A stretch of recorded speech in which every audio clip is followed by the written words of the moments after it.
Times evolved during the 18th century in the churches of England. Today, the instruments have become smaller but produce no less tuneful and soothing sounds. Melissa Dunn finds out more about this fascinating range of musical instruments and how they have evolved over the years.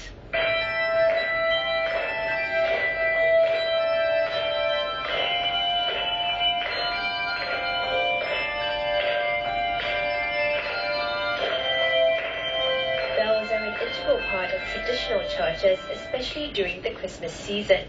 As we approach the end of the year, at least one group of musicians has been getting more and more requests to perform the Ministry of Bells.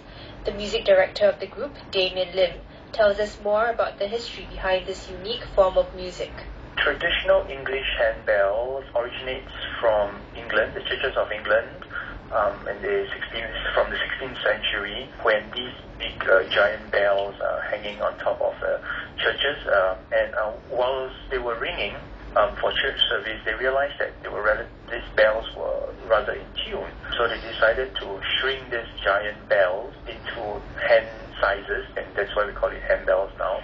Today, handbells are used not only for church or sacred music, but also for musical performances involving contemporary jazz, Latin, Asian, and even pop music. Just take this example of the popular song Sway by Michael Bublé, performed handbell style.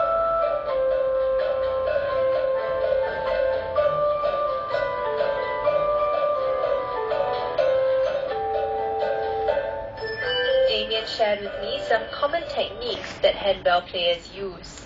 Ringing the bell itself has got a technique which we call the circular motion. Other common techniques that you will find in the bells include, we call it the martellato. Mat means taking the bell and striking the bell on the foam or the sponge.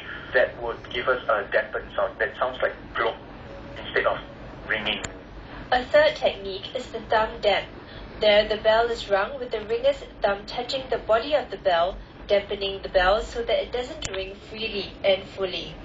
According to Damien, it would take about 6 months to learn the handbells seriously. Partly because handbells being a musical instrument, the ringer needs to learn how to read music notes. But it doesn't take that long because you are only assigned 2 to 3 or even 4 notes. It doesn't take as long as the piano, which has got 88 notes. In 6 months, they will learn how to ring the bell with the various techniques, as well as learning how to read music notes. 15-year-old Marlene Goh has been playing the handbells since she took it up as a CCA in her primary school. I've seen a few handbell groups perform, and I thought it was a very unique art form. It's something that is not commonly seen. Handbells have a very unique sound quality. So no matter whether you're playing pop music or you're playing classical or you're playing contemporary, there is still a element of handbell. You know that it's being played by handbell. That's what makes it very special. She compares it to playing the piano. They both have their own difficulty. For instance, handbells, you need to be able to coordinate with people because everybody's holding like 1 to 2 notes, and then there's like 11, 12 players together, play the whole song together. Whereas piano is individual, but because it's individual, you only can rely on yourself. That's the difference.